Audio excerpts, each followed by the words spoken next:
Chapter 1. The Widow's Warning. The village of St. Mary Mead had, over the years, been the scene of many peculiar incidents, but few had begun with something as seemingly trivial as a whispered warning. It was on a blustery autumn afternoon, with leaves dancing in circles along the high street, that Miss Marple, ever the quiet observer of human nature, found herself in the presence of Mrs. Letitia Blackwood, a recent widow of considerable wealth, and a woman whose face now bore the unmistakable traces of fear. The two women sat in the drawing-room of Mrs. Blackwood's fine cottage, an elegant residence filled with dark wood and heavy drapes, the sort that spoke of old money and careful taste. Letitia, usually a proud and composed woman, was anything but. Her hands trembled slightly as she poured tea, her fingers lingering over the porcelain as though distracted by some dreadful thought. "I do hope you don't think me foolish, Miss Marple," she said at last, looking up with a hesitant smile. "I find that when one is alone, one sometimes imagines things." Miss Marple, who knew better than anyone that the worries of an older woman were rarely unfounded, merely inclined her head, allowing the widow to continue.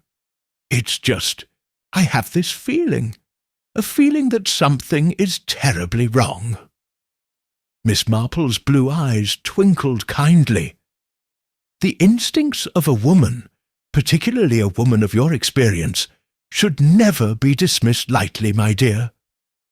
Letitia hesitated.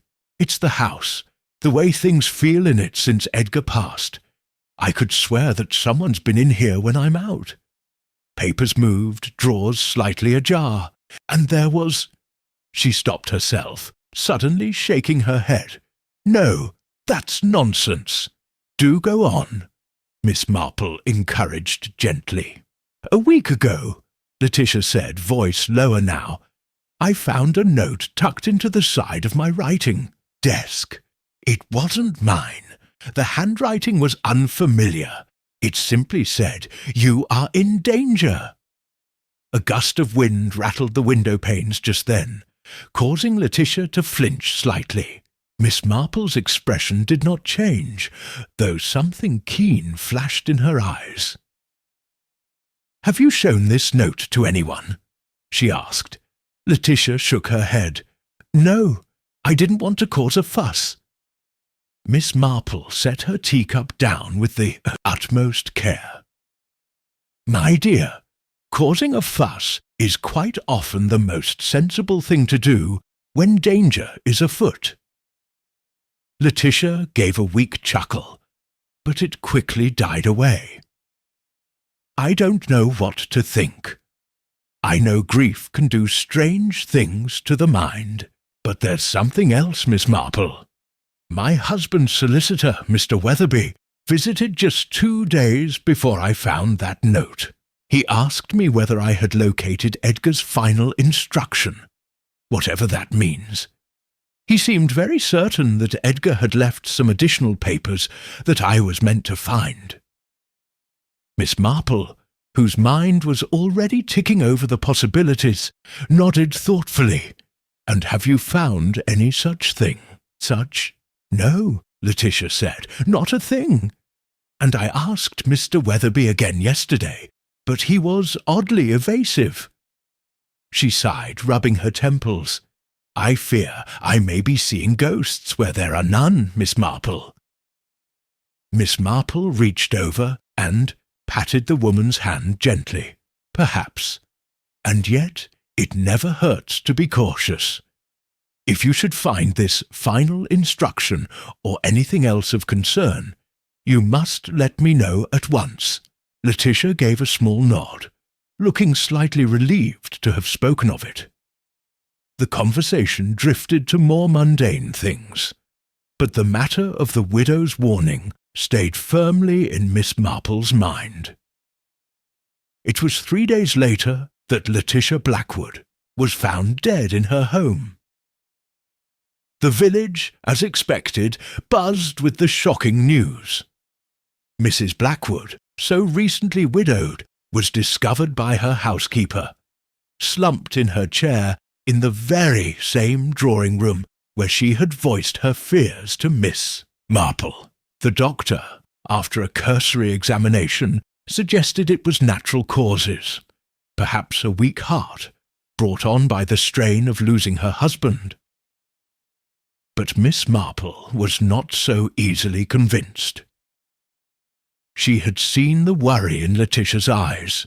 She had heard the tremor in her voice. And she knew that fear, real fear, did not spring from nothing. When she visited the Blackwood residence later that day, she was met with the usual polite reluctance of those who did not yet appreciate the value of an old lady's insights. The housekeeper, Mrs. Dobson, was in a state of distress, but she greeted Miss Marple kindly. "It's a terrible thing, madam," she said, dabbing her eyes with the edge of her apron. "Poor Mrs. Blackwood. I knew she wasn't herself lately, but I never thought—" "She wasn't ill, was she?" Miss Marple interjected mildly. No, that's the strange part. She was perfectly fine. Well, nervous, yes, but she kept that to herself mostly." Miss Marple folded her hands. "And tell me, Mrs. Dobson, did she receive any visitors yesterday?" The housekeeper frowned. "Not that I saw, but then I was out for part of the afternoon, running errands in the village." Miss Marple's mind immediately supplied a troubling thought. If Mrs. Blackwood had received a visitor in that time, it would explain much. She asked to see the drawing-room, and Mrs. Dobson obliged.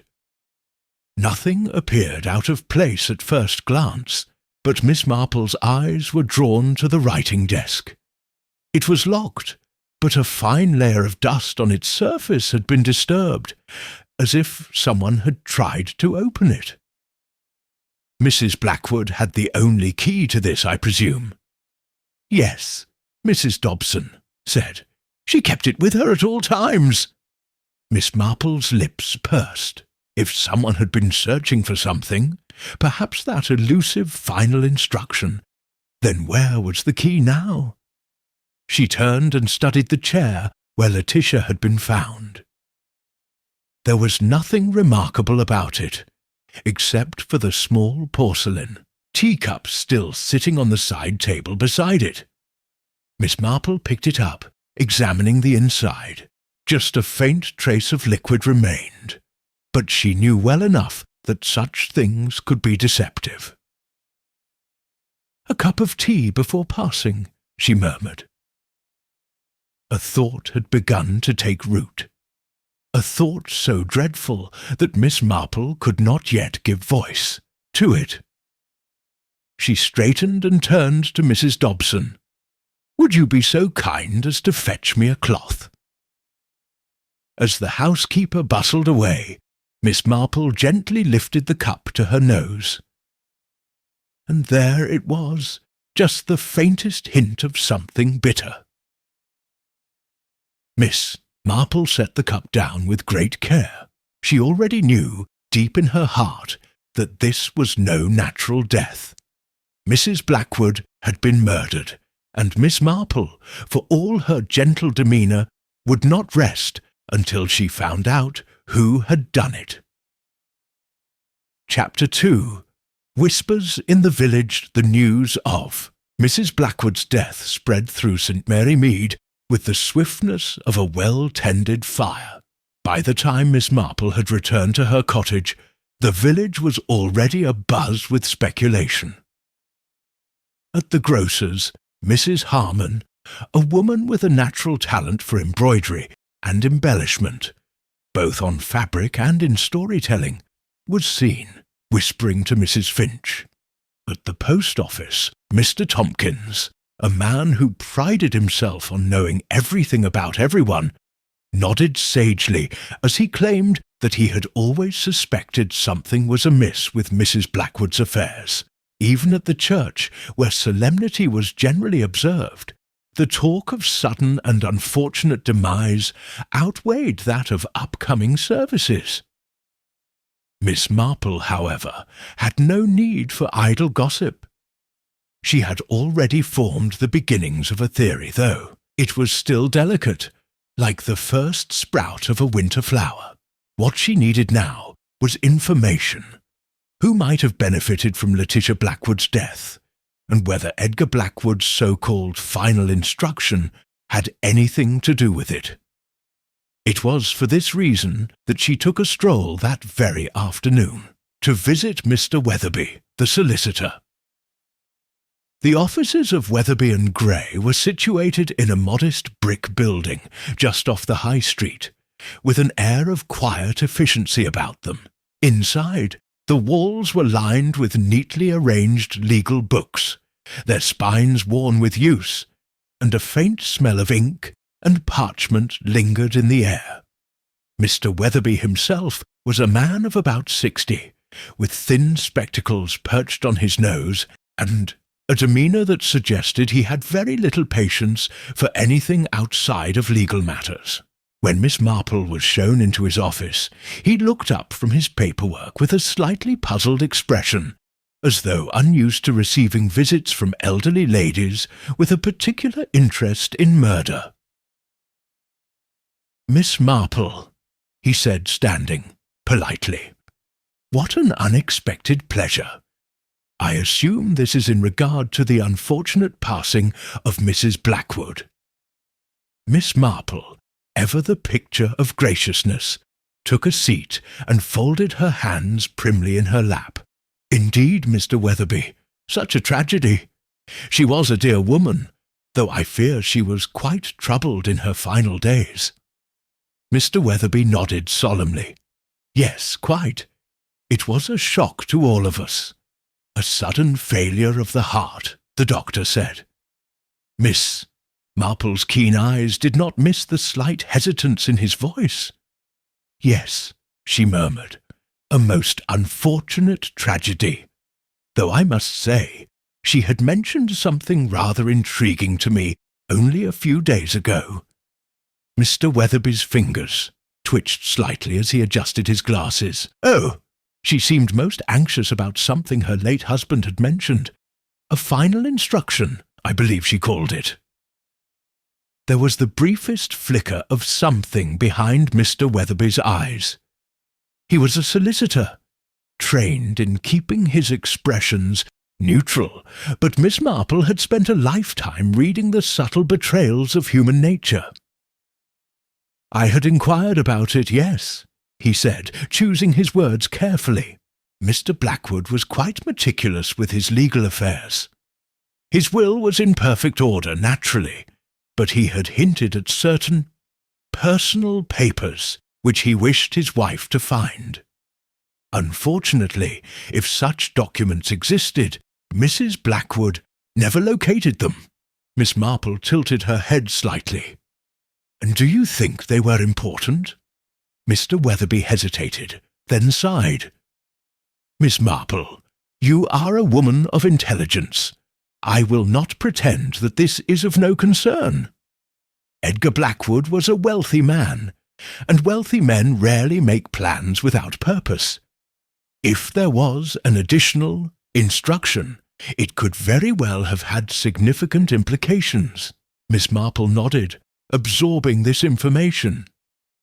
If Edgar Blackwood had left behind a message, one that his wife had not yet found, it was very possible that someone else had been searching for it, and that someone might have been willing to kill for it. She left Mr. Weatherby's office with more questions than answers, but there was one thing of which she was now certain. Letitia Blackwood's death was no accident. That evening, Miss Marple attended a small gathering at the home of Mrs. Amelia Redfern, a formidable widow with a sharp tongue and a sharper mind. Amelia was known for her love of bridge, her skill in managing household staff, and her absolute refusal to believe in coincidences. It was at her tea table that Miss Marple found herself in the company of several key figures in the village, all of whom had something to say about the Blackwood affair. "My dear," Amelia said, pouring a particularly strong cup of tea, "if you ask me, Letitia was worried about something. She had that look about her, nervous, distracted, and then, just like that, she dies." She sniffed. "I don't believe in such convenient timing." "Oh, but the doctor said it was natural causes," murmured Mrs. Kirby, a timid woman who always found herself seated next to Amelia and rarely dared to contradict her. "Doctors see what they expect to see," Miss Marple said mildly. Amelia narrowed her eyes. "Are you suggesting something else, Jane?" Miss Marple took a delicate sip of tea. "I am merely observing, dear Amelia, that if one does not look for something, one is unlikely to find it." There was a brief silence as the implication settled. "Over the table." "Well, if you ask me," said Mrs. Kirby, "the whole matter is terribly suspicious. And do you know who I saw outside the Blackwood house just yesterday? Mr. Peter Lawson. Peter Lawson was Edgar Blackwood's nephew, a man in his 30s who had once been considered something of a disappointment to the family. He had a reputation for financial troubles and a certain lack of ambition. That he might suddenly take an interest in his uncle's affairs was, to Miss Marple, most interesting." "Oh, yes," said Mrs. Kirby, nodding earnestly. "I saw him near the gate, looking very serious indeed. And I heard he went to see Mr. Weatherby as well." Miss Marple's mind was already fitting this into place. If Peter Lawson had suddenly become involved, then there was certainly something at stake, something that perhaps had been worth killing for. She set her teacup down with quiet finality. "Well, my dears," she said, with a smile as gentle as it was knowing, "it seems that this little mystery is far from over." As she left Mrs. Redfern's house, the evening air was crisp and sharp with the scent of autumn. Miss Marple pulled her shawl tighter around her shoulders, her mind already racing ahead. Letitia Blackwood had been murdered. Of that she had no doubt.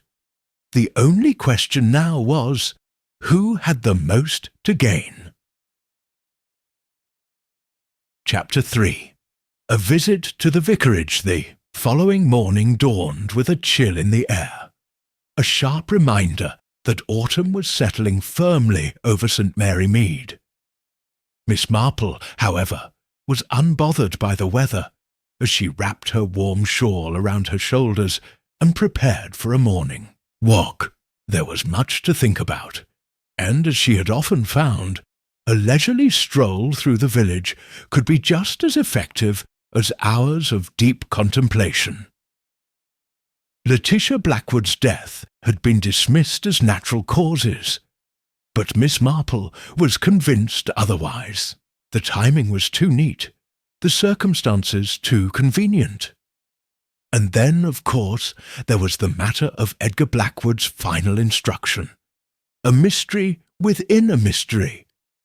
Whatever he had left behind, someone had been eager to ensure that it never came to light.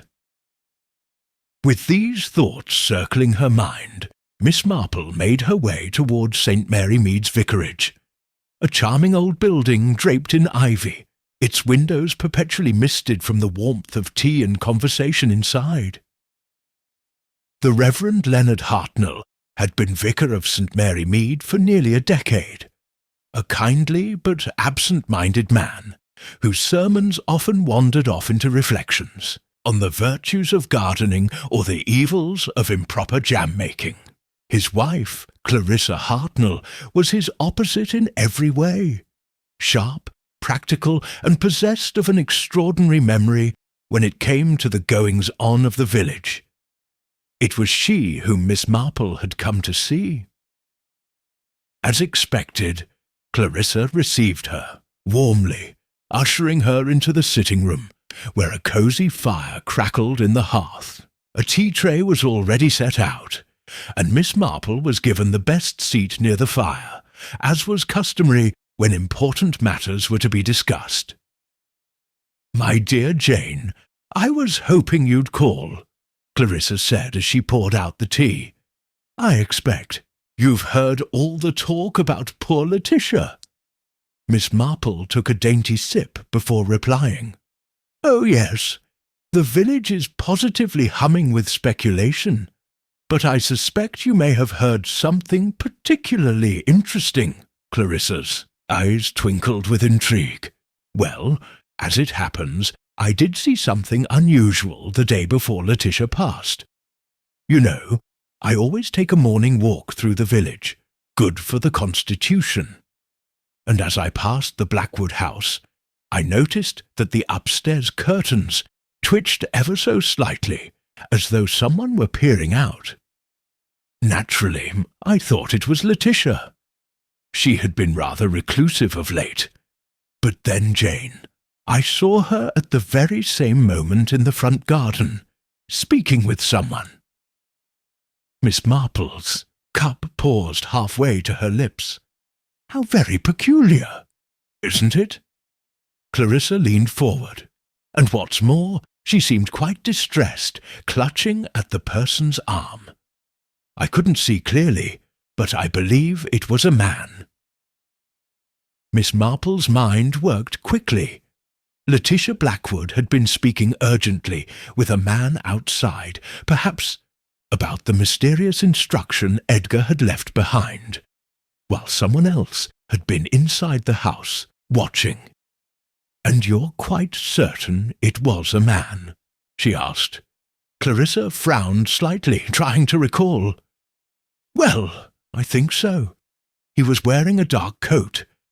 But now that you mention it, there was something about the way he moved that seemed cautious, as though he were afraid of being seen.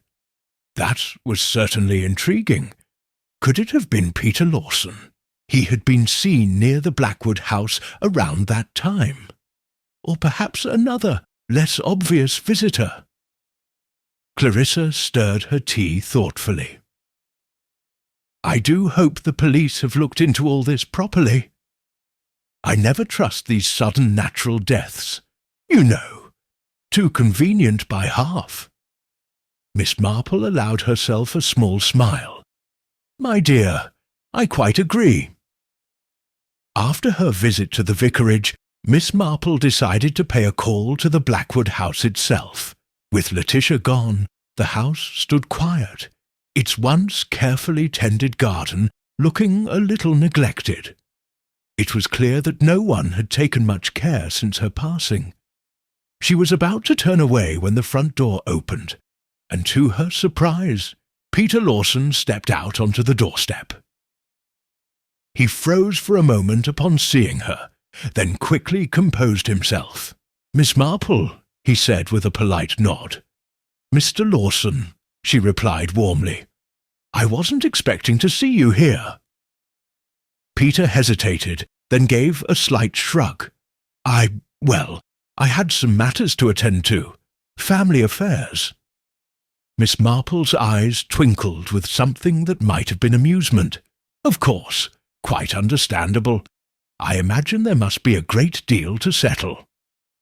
Peter cleared his throat, looking uncomfortable. "Yes, my aunt's passing was unexpected." "Indeed," Miss Marple said, her tone light but pointed. "A sudden loss is always difficult, especially when one is left with unanswered questions." For the briefest moment, something flickered across Peter's face. Unease, perhaps even guilt. But he quickly masked it. "Yes, well, if you'll excuse me, Miss Marple, I have an appointment." She watched as he strode away, his steps brisk, but not quite steady. A man with something on his conscience. Miss Marple stood for a moment, considering. There was no doubt. Now, Letitia Blackwood's death was no accident. The only question was, how long could the murderer keep their secrets hidden? Chapter 4. A whisper in the dark. Miss Marple spent the afternoon reflecting on her conversation with Clarissa Hartnell and her brief but telling encounter with Peter Lawson.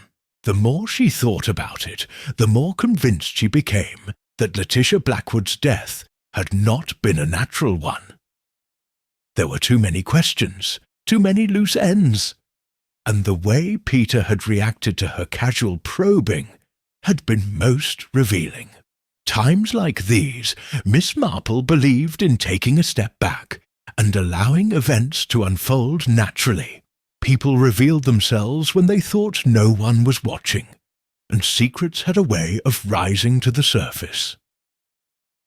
With this in mind, she decided on a quiet evening of knitting and observation at the village's most reliable source of information, the Rose and Crown.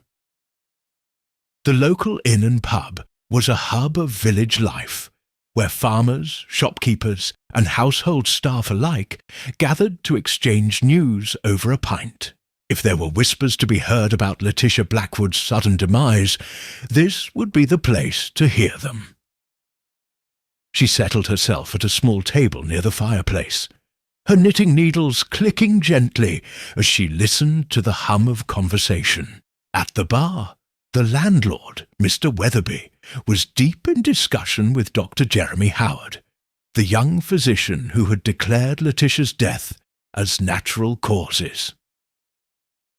"Still say it was heart failure," Dr. Howard was saying, shaking his head. "The poor woman wasn't in the best of health." "That may be so," Mr. Weatherby said gruffly, polishing a glass. "But there's been talk, Doctor. Some folk think it was all a bit sudden, if you know what I mean." Dr. Howard sighed. "Everyone in this village sees murder behind every doorstep creak. Letitia Blackwood was an elderly woman with a history of ailments. There was nothing unnatural about it." Miss Marple carefully placed a neat row of stitches before looking up. "Oh, but doctor," she said sweetly, "isn't it true that poison can mimic heart failure in certain cases?" The doctor looked startled by the question. "Poison?" He laughed, though it sounded forced. "Miss Marple, you've been reading too many detective novels." Miss Marple smiled demurely. "Oh, no, dear, but I have read quite a number of case studies over the years. I recall one rather fascinating instance where a certain substance caused a person to grow terribly weak before their heart simply gave out. The trouble, of course, is that it dissolves so quickly in the body that it's often mistaken for natural causes." Dr. Howard's expression darkened. "I assure you, Miss Marple, there was no sign of poison. And even if there were, why on earth would anyone wish to harm poor Letitia Blackwood?" Miss Marple set her knitting aside. "That is the question, isn't it?" The doctor muttered something about village gossip before finishing his drink and excusing himself. Mr. Weatherby watched him go before leaning over the bar toward Miss Marple. "You're not the only one with suspicions, Miss Marple," he said in a low voice. "There's been talk." She looked up at him with polite interest. "Oh, and what sort of talk?" Mr. Weatherby glanced around, then lowered his voice even further. "Mrs. Blackwood had a visitor the night before she died. A man." Miss Marple's fingers tightened slightly around her knitting. "Are you certain?" He nodded. "Tom Rigsby, the stable boy, saw him leaving just after dusk. Said he was wrapped up in a heavy coat, but he walked like he was nervous. Kept looking over his shoulder." Miss Marple considered this carefully. It was consistent with Clarissa's account of a mysterious man speaking urgently with Letitia in the garden. But who was he? Before she could ask further, the inn door swung open, and in walked a tall woman in a fitted navy coat, her auburn hair swept back in an elegant chignon. Eleanor Blackwood, Peter's sister and Letitia's niece. She spotted Miss Marple immediately, and crossed the room with the air of someone who was not accustomed to waiting for an invitation. "Miss Marple," she said briskly, sitting opposite, her without preamble. "I believe we should have a word." Miss Marple folded her hands neatly in her lap. "Of course, my dear. What's on your mind?" Eleanor's gaze was sharp.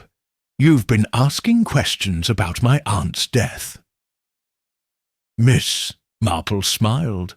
"Well, in a village like ours, one does hear things, and I confess, I do find the whole matter rather unusual."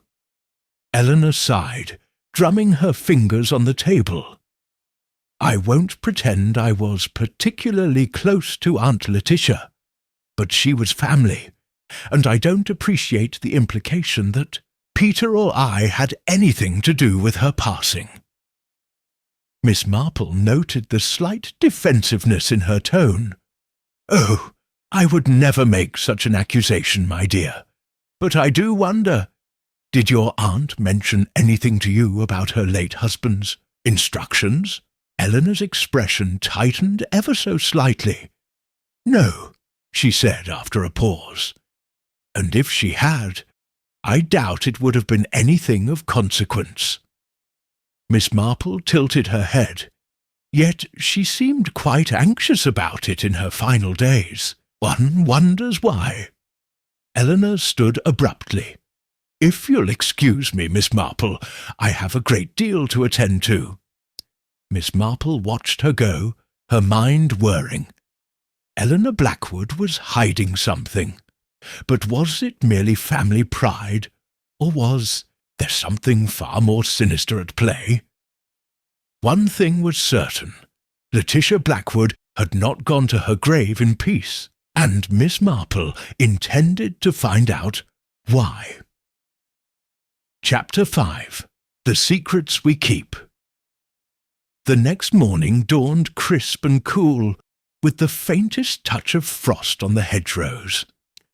Miss Marple, ever an early riser, had already finished her tea and was making her way through the village when she spotted young Tom Rigsby, the stable boy from the Rose and Crown.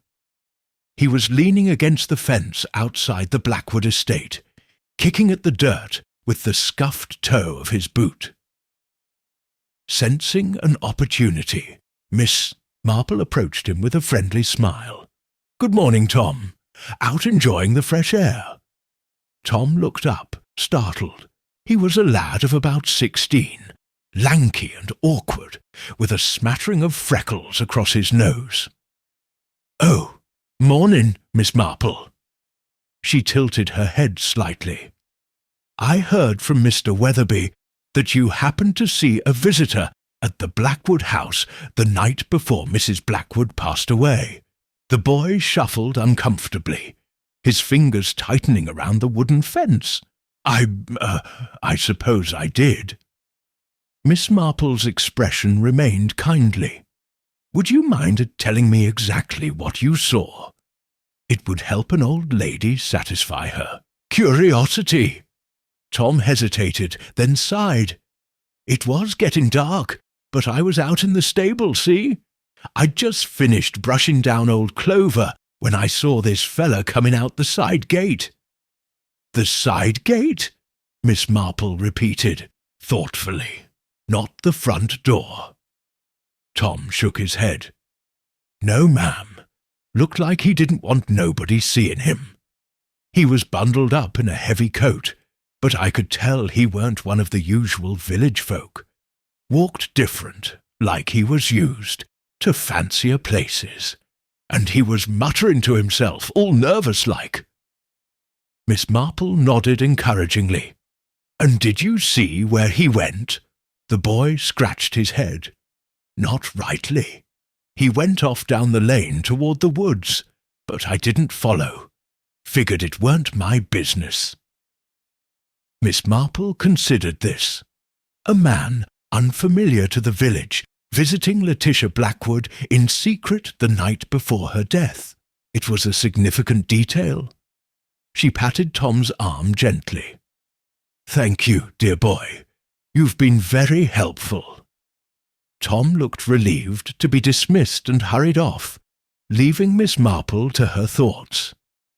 As she turned to continue her walk, she caught sight of Peter Lawson emerging from the Blackwood house. He looked tired, his usually impeccable suit slightly wrinkled. The sight of Miss Marple seemed to make him hesitate, but then he forced a smile and strode toward her. "Miss Marple," he greeted her politely. "Taking your morning constitutional?" She smiled pleasantly. "Indeed, a little fresh air and exercise do wonders for the mind." She paused before adding, "I do hope all is well with you, Mr. Lawson. You seem rather preoccupied." Peter ran a hand through his dark hair. "It's just everything, really. The house, the estate, my aunt's affairs.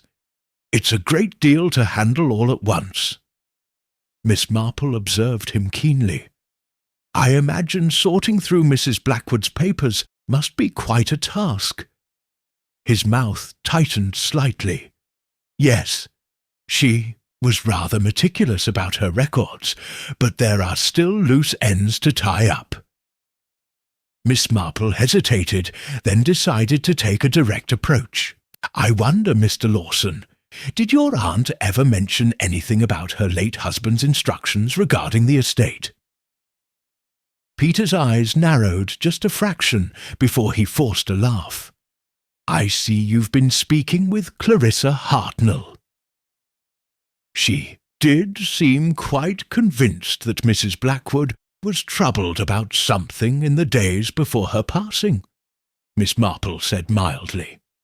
"And now I hear that she had a visitor the night before she died. It does make one wonder." Peter stiffened. "A visitor?" Miss Marple nodded. "A man seen leaving by the side gate after dark. I don't suppose you know anything about that." Peter's expression flickered. Was it surprise or something else? Then he shook his head. "No, my aunt didn't mention expecting anyone. Perhaps it was just a solicitor or an old acquaintance." Miss Marple simply smiled. "Perhaps." Peter's gaze lingered on her for a moment, as if trying to gauge how much she truly knew. Then he exhaled sharply. "Miss Marple, I know there's a great deal of speculation in the village, but my aunt was an elderly woman. She had health issues. I don't want rumours making this harder than it already is." She met his gaze steadily. "Of course, no one would wish to make things harder for you, Mr. Lawson, but you must admit some deaths do leave unanswered questions." Peter didn't reply. Instead, he nodded briefly and strode away. Miss Marple watched him go, her mind working swiftly. Peter was hiding something. Whether it was merely about his aunt's will or something far darker remained to be seen. That afternoon, Miss Marple paid a visit to Dr. Jeremy Howard's surgery. The young physician looked mildly exasperated to see her. "Miss Marple," he said, offering her a seat, "I assume you're here to ask more questions about Mrs. Blackwood." She smiled. "You're very perceptive, Doctor. I was just wondering, when you examined her, did you find anything unusual?" Dr. Howard sighed. "As I told you before, I saw no evidence of foul play." "Indeed," Miss Marple agreed. "But humour me, dear boy. Did she complain of any discomfort before her death? Dizziness? Nausea. The doctor hesitated, then rubbed his chin. Well, now that you mention it, Eleanor Blackwood did say something about her aunt feeling unwell that evening. But again, at her age, it wasn't unusual. Miss Marple nodded, but her mind was already racing. If Letitia had been feeling ill before her death, could it have been something administered to her? Something designed to mimic natural causes? She leaned forward, lowering her voice. Doctor, if someone had wanted to hasten Mrs. Blackwood's passing, what might they have used? Dr. Howard blinked at her. Miss Marple, I really don't. He stopped, frowning. Then, after a pause, he said, Well, there are certain substances that could induce a fatal episode. Digitalis, for instance, if taken in excess, can cause heart failure, but such things wouldn't be easily available. Miss Marple's lips pressed together. Not easily available, perhaps, but to someone with access, to an apothecary, to a doctor's supplies, that was another matter entirely. As she left the doctor's office, her mind whirled with possibilities. A mysterious visitor, a troubled woman, a sudden death, and a family that seemed all too eager to dismiss any suspicions. Something was very wrong in the Blackwood household, and Miss Marple intended to find out exactly what it was. Chapter 6. Whispers in the Dark. The crisp autumn air carried a sharpness as Miss Marple strolled through St. Mary Mead, her thoughts churning over the details of the case. The village, outwardly peaceful, concealed a growing tension beneath its surface. Letitia Blackwood's sudden passing had unsettled many, but no one more than Miss Marple, who had long ago learned to trust her instincts when things did not add up.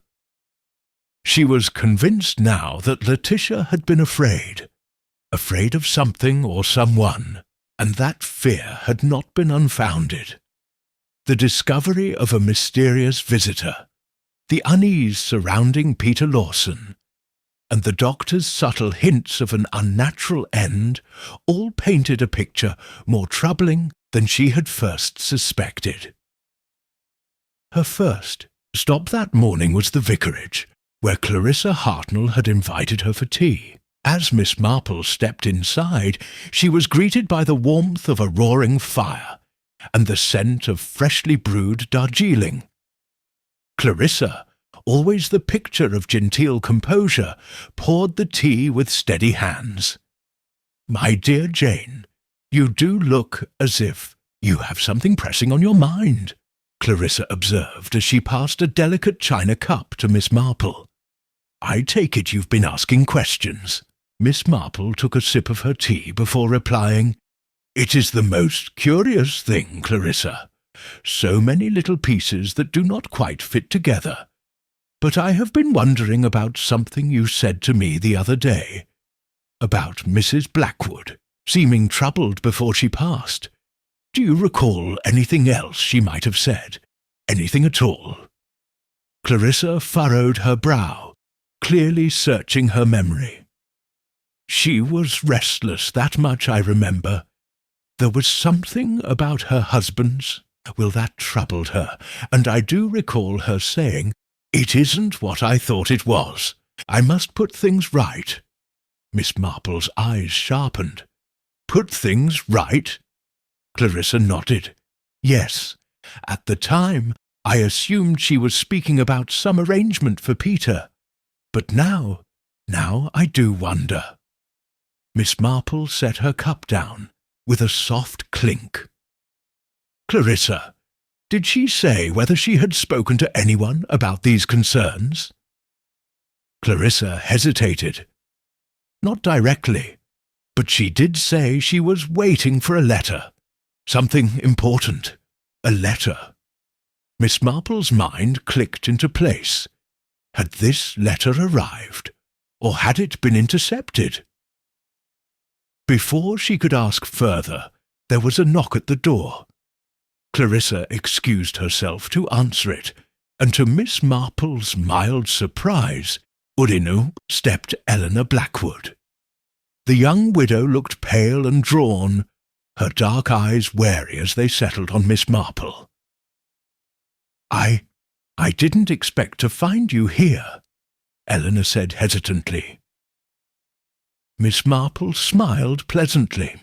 "A happy coincidence, my dear." Eleanor pressed her lips together before turning to Clarissa.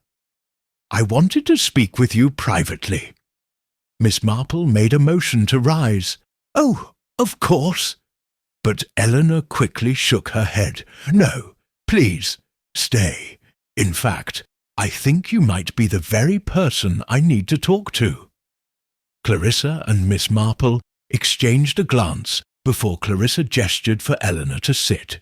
The younger woman perched on the edge of the chair, her hands wringing in her lap. "I don't know why I feel this way, but I cannot shake the thought that something is terribly wrong," Eleanor confessed. "At first I tried to dismiss it, but the more I think about it, the more I am convinced. Letitia did not die naturally." Miss Marple inclined her head.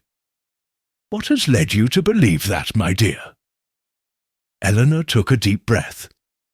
"It's the little things, the way she looked the evening before. Agitated, nervous. And then there was the medicine." Miss Marple leaned forward slightly. "Medicine?" Eleanor nodded. "Letitia had a tonic she took every evening. She never forgot it. It was kept in a blue bottle on her dressing table. But when I went to look for it after she died, it was missing." Miss Marple's fingers tightened slightly around the arm of her chair. "Missing?" "Yes," Eleanor whispered. "I asked Peter about it, but he said he hadn't seen it. And when I mentioned it to Dr. Howard, he seemed troubled but didn't say much. I didn't know who else to turn to." Miss Marple took a deep breath. A missing medicine bottle. A woman convinced something was amiss. A visitor who had slipped away unseen. It was all beginning to make a dreadful sort of sense. She patted Eleanor's hand reassuringly. "You have done the right thing in speaking up, my dear." Eleanor exhaled shakily. "What do I do now?" Miss Marple's expression was gentle but firm. "You leave that to me." That evening, Miss Marple paid another visit to Dr. Howard. He looked surprised to see her again so soon. "Miss Marple," he said warily, "this is becoming a habit." She gave him a small smile. "I do apologize, dear boy, but I have learned something rather troubling. Eleanor Blackwood has informed me that her late aunt's medicine bottle is missing." Dr. Howard's face darkened. He closed the door behind her and gestured toward his desk. "Sit." Miss Marple complied, watching him carefully. "I didn't want to say anything without proof," Dr. Howard said after a pause. "But now that you mention it, I did have concerns. When I examined Mrs. Blackwood, I found something odd. Traces of a substance that suggested digitalis poisoning." Miss Marple's heartbeat quickened. "Digitalis?" "Yes, it's derived from foxglove, and in controlled doses it's used to treat heart conditions. But an overdose, especially in an elderly woman, would be fatal. I didn't push for an inquiry because there was no evidence of how she might have ingested it. But now, if her medicine bottle was tampered with or is missing—" Miss Marple's expression turned grave. "Then we may well be dealing with murder." Dr. Howard exhaled sharply. "Miss Marple, if you're right, Whoever did this is still out there." "Yes," Miss Marple said softly, "and they have gone to great lengths to cover their tracks." She rose to her feet, her sharp blue eyes gleaming with quiet determination. But not for long. Chapter 7. Shadows and Suspicions. A hush had fallen over St. Mary Mead. The village, usually alive with the sounds of daily life, of gossip exchanged at the grocer's, of children laughing by the green, seemed subdued, as though it too had sensed the darkness lurking beneath its surface. Miss Marple, for all her years of experience in reading human nature, knew that fear had begun to settle in.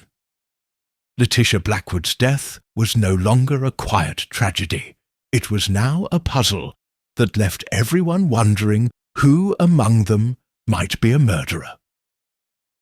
She sat in her cottage that evening, her knitting needles clicking rhythmically, though her mind was far removed from the pattern she was working on. Digitalis, poisoning, a missing medicine bottle, a widow growing increasingly fearful. It was all aligning into something tangible, though one crucial piece remained missing. A sharp knock at her door interrupted her thoughts. Rising, she opened it to find Inspector Morton standing on her doorstep, his expression grim. "Miss Marple, I believe you and I need to have a serious talk." She invited him in, offering tea, which he politely declined. He remained standing, as though too restless to sit. "I've just come from speaking with Dr. Howard," he said, rubbing a hand over his chin. "He tells me you're of the opinion that Letitia Blackwood was murdered." Miss Marple folded her hands neatly in her lap. "Not merely an opinion, Inspector. A strong suspicion, though of course one must always have proof." Morton sighed. "And do you have any?" "Not quite yet," she admitted, "but I do have questions that need answering." Morton regarded her carefully. "Such as?" She smiled slightly. "For instance, who had the opportunity to tamper with her medicine? And if someone did so, what it exactly was their motive? Mrs. Blackwood was a wealthy woman, was she not?" "She was," Morton agreed, "but her estate was entailed. Most of her assets would have gone to Peter Lawson, her nephew." Miss Marple's knitting needles stilled. "And what of Eleanor Blackwood, the widow?" Morton's lips pressed together. "She was provided for, but modestly. Enough to live comfortably, nothing more." Miss Marple thought for a moment before asking, "And has Peter Lawson been behaving rather oddly of late?" Morton exhaled sharply. "You could say that. He's been avoiding me, for one. I intended to speak with him today, but he was nowhere to be found." Miss Marple's eyes sharpened. "Missing?" Morton nodded. "His housekeeper said he left early this morning and hasn't returned. His car is still there, so he's on foot." Miss Marple tapped her fingers lightly against her chair. Curious." Morton studied her intently. "You suspect him, don't you?" "I suspect many people, Inspector," she said gently, "but the truth has a way of making itself known." Morton let out a short laugh. "Well, I'd appreciate it if it did so before someone else turns up dead." Miss Marple's expression did not change, but something flickered in her eyes. A quiet, unspoken concern, because if Peter Lawson was missing, there were two possibilities. Either he had fled because he was guilty, or he had become the next target. She did not like either option. The next morning, Miss Marple set out early. There was someone she wished to see. As she walked through the village, she noticed how people watched her from behind lace curtains. Their curiosity piqued. Word travelled fast in St. Mary Mead, and the scent of scandal was an irresistible lure. Her destination was Eleanor, Blackwood's cottage. The young widow answered the door quickly, her eyes tired, as though she had not slept. "Miss Marple?" she said in surprise. "I wasn't expecting—" "I hope I'm not intruding, my dear," Miss Marple said kindly. "But I wondered if I might have a word." Eleanor hesitated for only a moment before nodding and stepping aside. The sitting room was small but tidy, with fresh flowers in a vase on the table. A habit, Miss Marple imagined, carried over from her life before Letitia's death. "I suppose you've come about Peter?" Eleanor said after a pause.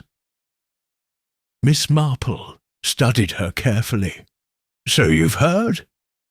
Eleanor nodded, wrapping her arms around herself. "Everyone has. It's all over the village." Miss Marple set her bag down. "And what do you think of it, my dear?" Eleanor hesitated. I don't know what to think. Peter and I were never particularly close, but he wasn't a bad person, though I know he and Aunt Letitia had disagreements." "Disagreements?" Eleanor looked uncomfortable. "Over the will, mostly. He always assumed he would inherit everything outright. But Aunt Letitia changed things at the last minute." Miss Marple's eyes sharpened. "Changed things?" Eleanor nodded. "Yes, she made sure I had a place to live. But there was something else. A portion of her estate was to be set aside for someone. But I don't know who." Miss Marple's mind was racing. Letitia Blackwood had tried to set things right. Was this what she had meant? "Eleanor," she said softly, "do you know if a letter arrived for your aunt before she died?" Eleanor frowned. No, I don't think so." "But wait," she hesitated. "There was an envelope on her writing desk the night before she died. I remember because she seemed so agitated about it. But when I looked for it later, it was gone." Miss Marple's heart skipped a beat. A missing letter, a missing bottle, and now a missing man. Before she could respond, there was a loud, insistent knock at the door. Eleanor jumped, her face paling. "Who could that be?" she whispered. Miss Marple motioned for her to remain seated as she went to open the door. Standing on the doorstep was a young constable, his face flushed from running. "Miss Marple," he panted, "Inspector Morton sent me. There's been a discovery." Miss Marple's heart clenched. "A discovery?" The constable nodded, swallowing hard. "It's Peter Lawson. We've found him." Eleanor gasped behind her. Miss Marple's voice was calm, steady, though her mind raced with possibilities. "And is he alive?" The constable hesitated just a fraction too long. "No, Miss Marple, he's dead." A heavy silence filled the room. Eleanor clutched the back of a chair for support, her breath coming in shallow gasps. Miss Marple, however, merely nodded, her expression unreadable. "Then, my dear boy," she said, smoothing down her skirt, "I suppose it is time to uncover the truth." Chapter 8. The Widow's Confession. The village of St. Mary Mead was a place where life moved at a predictable rhythm, until a murder, or in this case two, shattered that illusion. The discovery of Peter Lawson's lifeless body had set off another wave of fear. Whispers filled the air, and people cast uneasy glances at one another, wondering if a killer still moved among them. Miss Marple, however, did not waste time on speculation. She understood something essential about human nature. In times of fear, people revealed more than they intended, and it was in these moments that the truth could be coaxed from its hiding place. As she arrived at the crime scene, Inspector Morton was already there, his expression grim. The body had been found at the edge of a wooded path, not far from Letitia, Blackwood's home. The morning mist curled around the trees, lending an eerie stillness to the scene. "Miss Marple," Morton said, acknowledging her presence. His tone was laced with a mixture of exasperation and reluctant admiration. "I suppose it's useless to tell you to stay away." Miss Marple gave him a polite smile. "Oh, but I believe I might be of some assistance, Inspector." Morton sighed and gestured toward the ground. "He was struck on the head. Blunt force. Trauma. No sign of a struggle. Whatever happened, it was swift." Miss Marple's sharp eyes took in the details. Peter Lawson's coat was slightly askew, and one of his shoes had a scuffed mark along the side. But it was the position of his hands that intrigued her. One was curled slightly inward, as though he had been holding something when he fell. "Identity dissolved. Fingers," she murmured. "Do you see, Inspector? It looks as though he grasped something in his final moments." Morton frowned, kneeling beside the body. "You're right." He reached forward carefully, prying open the stiffening hand. A piece of fabric, dark and torn, lay within Peter's grasp. "A clue," Miss Marple said softly. Morton examined it closely. "It looks like part of a sleeve, perhaps from the person who killed him." He glanced up at her. "And I assume you already have a theory?" Miss Marple gave a slight nod.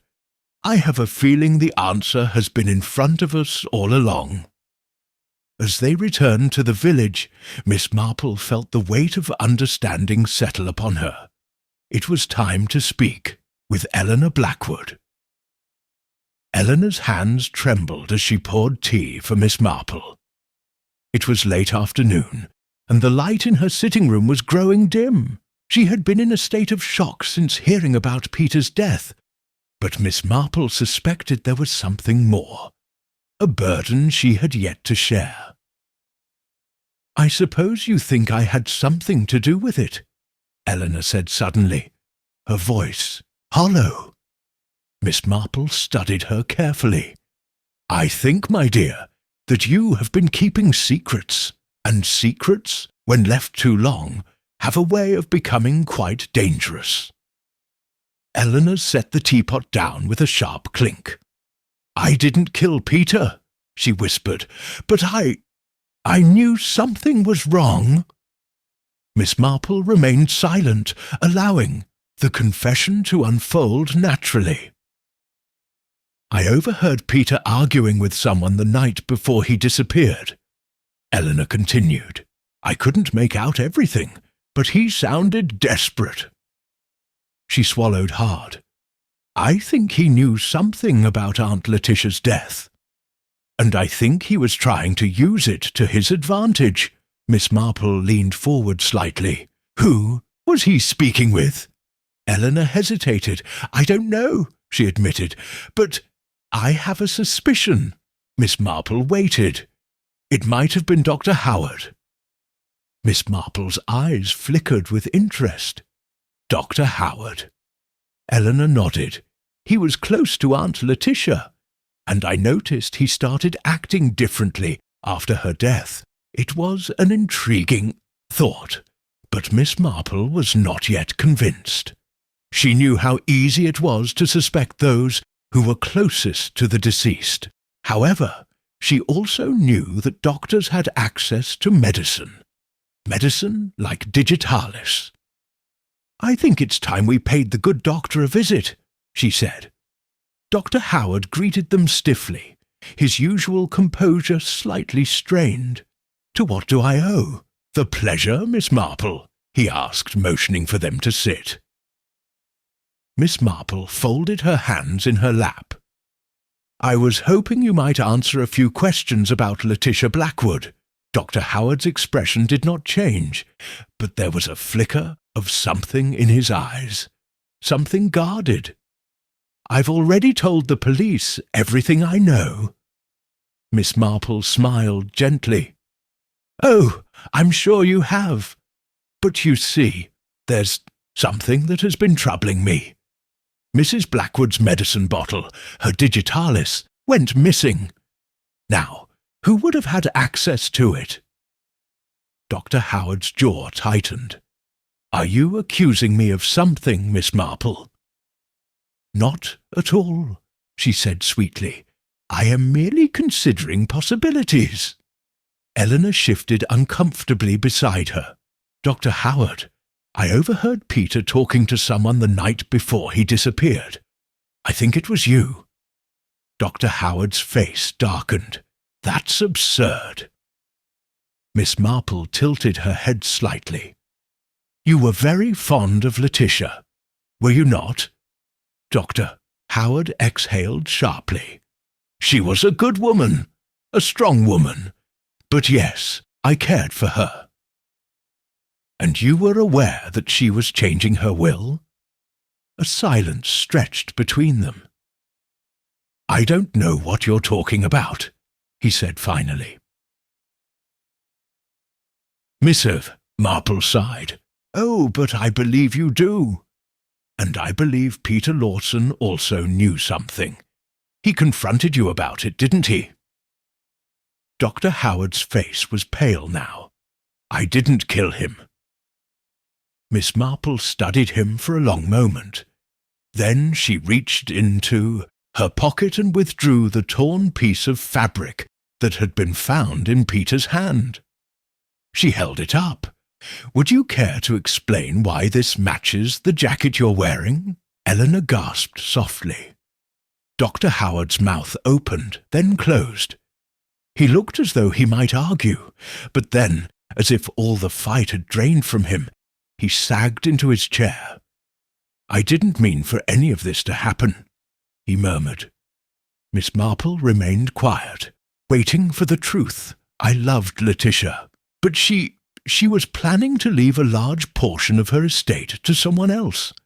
Someone she wouldn't tell me about." His hands clenched. "Peter found out. He was going to blackmail me. He said he had proof." Eleanor whispered, "So, you killed him?" Dr. Howard's voice was filled with regret. "I didn't mean to. I met him that night to try and resource. On with him, but he laughed at me, called me a fool. He swallowed. I lost my temper." Silence hung in the air. Miss Marple, her voice soft but firm, said, "And Letitia, did you kill her too?" Dr. Howard's face twisted with anguish. "No," he said. "No, I swear I didn't." Miss Marple believed him. There was still another piece of this puzzle left unsolved, and she intended to solve it. Chapter 9. The Shadows of Truth. The air in Dr. Howard's sitting room had turned thick with the weight of his confession. Eleanor sat rigid in her chair, her hands clenched tightly in her lap, while Miss Marple remained composed, her sharp blue eyes studying the broken man before her. He had admitted to killing Peter Lawson in a fit of rage, but there was one question still lingering in the air. Had he also murdered Letitia Blackwood? Dr. Howard's hands shook as he rubbed his temples. "I didn't kill Letitia," he murmured. "I loved her. Why would I do such a thing?" Miss Marple tilted her head slightly. "Love, my dear Dr. Howard, is a curious thing. It can inspire acts of great kindness or acts of great cruelty. And yet I do not think you are lying. Not entirely." Eleanor exhaled sharply, as if she had been holding her breath. "But if you didn't kill Aunt Letitia, then who did?" The doctor looked up at them, his eyes dark with exhaustion. "I wish I knew." Miss Marple's mind was already working at full speed. She had suspected Dr. Howard of being involved, but his emotions seemed genuine. He had killed Peter Lawson, yes, but Letitia's death was another matter. The truth, she knew, was still buried beneath layers of deceit and secrecy. She stood slowly, her gaze falling on the doctor's desk. A row of medical books lined one shelf, their spines neat and undisturbed. A few papers were scattered across the surface, but something caught her eye. A letter, half-folded, with a familiar-looking seal pressed into the paper.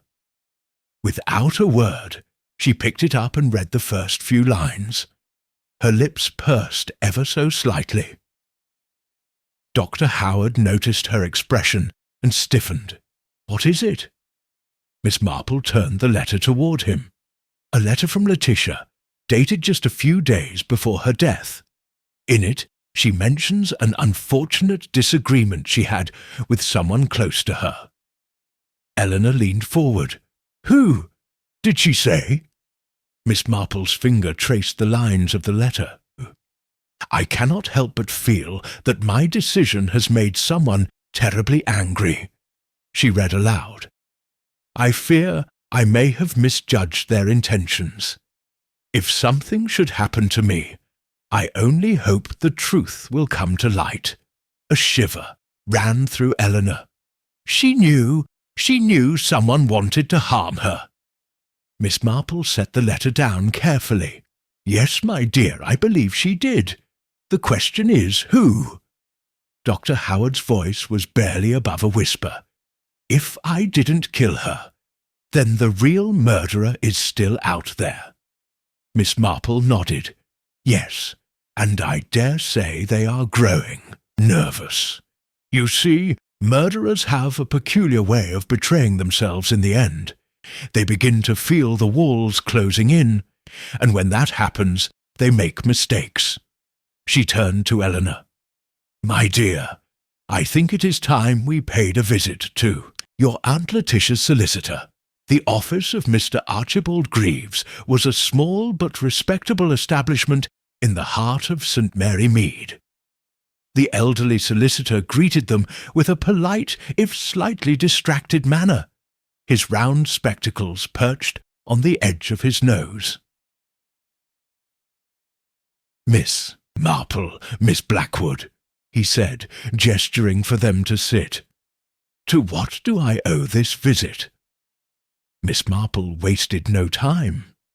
"Mr. Greaves, I believe you were in charge of drawing up Letitia Blackwood's will." The solicitor hesitated for only a fraction of a second before nodding. "Yes, indeed. She made several adjustments to it shortly before her passing." Eleanor's eyes widened. "Adjustments?" Mr. Greaves sighed, folding his hands together. "Your aunt had a change of heart regarding her inheritance. She originally intended to leave the majority of her estate to you, Miss Blackwood. However, a few weeks before her death, she made a rather surprising amendment." Miss Marple's expression did not change, but inwardly she felt the pieces shifting into place. "And who was named in the amendment?" Mr. Greaves hesitated again. "A distant relative, a certain Mr. Henry Blackwood." Eleanor's breath caught. "Henry?" Miss Marple gave her a curious glance. "You know him?" Eleanor nodded slowly. "He's a cousin, though I barely know him. He lives abroad in South America, I believe. We haven't seen him in years." Mr. Greaves cleared his throat. "Well, he was set to inherit a rather significant portion of the estate. Miss Blackwood was quite insistent upon it." Miss Marple's mind raced. Why would Letitia suddenly decide to leave her fortune to a distant cousin rather than her beloved niece? And more importantly, had someone else known about this decision? "Tell me, Mr. Greaves," she asked gently, "who else was aware of this change in the will?" The solicitor's brow furrowed. "Only myself, Letitia, and of course the witness who signed it." Eleanor sat up straighter. "Who was the witness?" Mr. Greaves glanced at his records before answering. "Miss Adelaide Carter." A cold wave swept over Miss Marple. Adelaide Carter, the housekeeper. She turned to Eleanor, her voice soft but urgent. "My dear, I believe we must return to Blackwood Manor at once." The house was dark when they arrived, the looming shape of Blackwood Manor standing silent against the night. As they stepped inside, the air was thick with something unseen. A presence, a tension hanging in the shadows. Miss Marple moved carefully, her senses on high alert. She had a feeling that the final act of this mystery was about to unfold as they reached the drawing-room. A creaking sound made Eleanor freeze. Then a voice. "I wondered when you would come." From the shadows, Adelaide Carter stepped forward, her face calm, too calm. In her hand she held a small vial. Miss Marple's voice remained steady. "You knew, didn't you, Miss Carter? You knew about the will." The housekeeper's lips curled into something between a smile and a sneer. "Of course I knew. I was there when she signed it." Eleanor's voice trembled. "You poisoned her." Adelaide tilted her head slightly. "She never should have changed the will. I had been her most loyal servant for years, and yet she was willing to throw it all away for a man who didn't even care for her." Miss Marple took a small step forward. "And Peter Lawson, did he find out?" Adelaide's eyes darkened. "He was snooping where he shouldn't have been. He found the old will. He knew something was amiss." Her grip on the vial tightened. "I couldn't let him talk." Eleanor gasped. "You killed him too." Miss Marple's eyes never left the housekeeper. "And now, Miss Carter, what do you intend to do next?" The silence stretched, thick and unyielding. Then a loud knock at the door.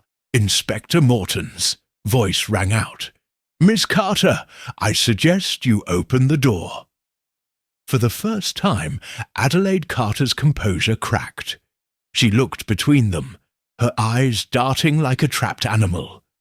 Then, with a sharp breath, she dropped the vial onto the floor, where it shattered into a million tiny pieces. Miss Marple exhaled, a quiet triumph in her eyes. "And so," she murmured, "the puzzle is complete." Chapter 10. The final stitch in the pattern. A moment of silence followed the sharp sound of the vial shattering against the floor. The liquid within seeped into the cracks of the wooden planks, an unspoken testament to the poison that had already claimed 2 lives. Adelaide Carter stood frozen, her face a mask of composed defiance, but her hands trembled at her sides. The heavy thud of Inspector Morton's boots in the hallway shattered the tension as he strode into the room, flanked by 2 uniformed officers. "Well, now," he said, his eyes narrowing at the housekeeper, "it seems we have arrived just in time." Miss Marple turned to him, her expression serene, though her sharp gaze flickered over every minute detail of Adelaide's face. "Yes, Inspector, I believe you have." Miss Carter was just about to enlighten us on her rather unique perspective on justice. Adelaide exhaled sharply through her nose, her shoulders rising and falling with a barely contained fury. Justice! She spat, her voice tight with emotion.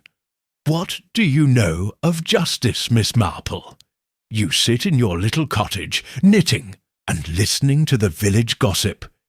But you don't know what it's like to devote your life to someone only to be cast aside like an old rag.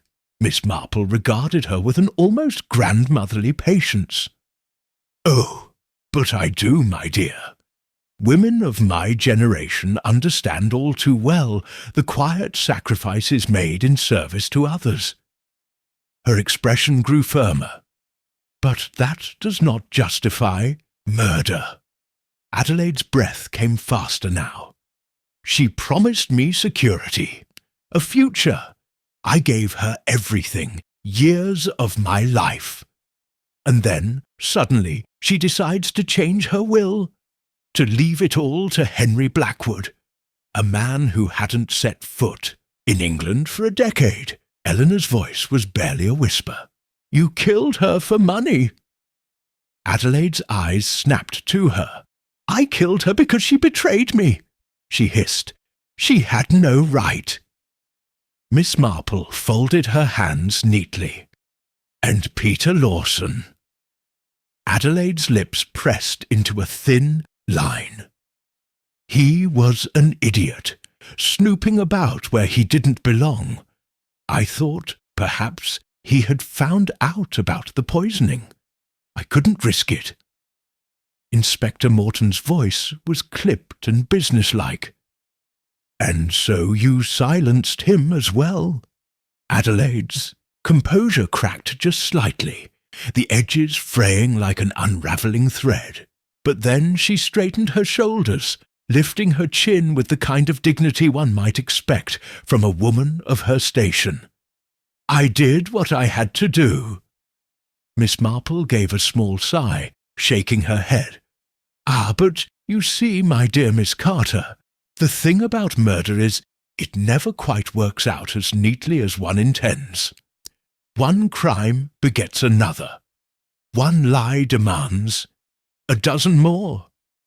And in the end, it is not justice you serve, but your own ruin. The housekeeper's fingers twitched, as if she might lunge, but then the weight of the moment seemed to crush her all at once.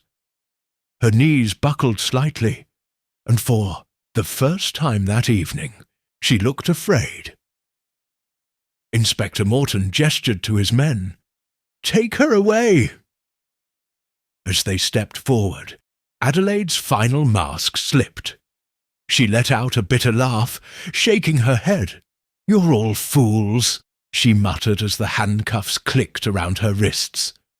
Do you think Henry Blackwood deserves any of it? You think Letitia was some kind of saint? She was just as selfish as the rest of us. The only difference is, I had the courage to act. She turned her gaze on Miss Marple, something unreadable in her eyes. You think you've won, don't you? Miss Marple met her gaze with quiet certainty. No one wins in murder, Miss Carter. There are only survivors. The housekeeper was led from the room, her footsteps dragging against the polished wooden floors. A strange, empty silence followed in her wake. Eleanor let out a breath she hadn't realized she'd been holding. It's over, she murmured. Miss Marple gave her a thoughtful look. Yes, my dear, and yet one cannot help but wonder, how much of it was ever really about money? Or was it something far older, resentment, bitterness, a lifetime of small wounds festering in the dark? She sighed. Ah, well, human nature is a tangled thing. Eleanor shivered. And to think she was right there in the house with us this whole time. If she hadn't been caught. Miss Marple patted her hand gently. But she was, my dear. You see, that is the thing about evil. It believes itself to be clever, but it always underestimates those who simply pay attention. The next morning, the village was already buzzing with talk. At the grocer's, Mrs. Bellwether was explaining, in vivid detail, how she had always thought Adelaide Carter had a mean look about her. At the post office, Mr. Peters was nodding sagely, declaring that he had suspected the housekeeper from the beginning. Miss Marple, for her part, sat quietly by her garden, her knitting needles clicking softly as she worked. She had seen it all before. How quickly people distanced themselves from tragedy once it had passed. How a crime that had shaken an entire household could, in time, become nothing more than an afternoon's gossip. Eleanor arrived just before tea, taking a seat beside her. Aunt Letitia's solicitor says the estate will take some time to settle, but it looks as though I will be able to keep the house after all. Miss Marple smiled gently. That is good news, my dear, and I do believe Blackwood Manor could use a bit of light after all the darkness. Eleanor hesitated, then said softly, I can't stop thinking about what Adelaide said, about how Aunt Letitia betrayed her. Miss Marple did not look up from her knitting. It is a sad thing, my dear, when bitterness consumes a person. It starts small, like a drop of ink in a glass of water, but before long it taints everything. She paused, then added, But remember this, anger may lead to murder, but it is greed, pride, and fear that make people justify it. Eleanor nodded slowly. And yet, she thought she had won. Miss Marple sighed. They always do, my dear, right up until the moment they don't.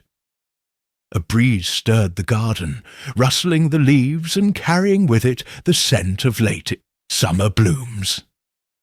The world moved on, as it always did, but Miss Marple knew that there were always more mysteries to unravel, more hidden truths waiting in the corners of quiet villages. She picked up her tea, took a sip, and allowed herself a small, knowing smile.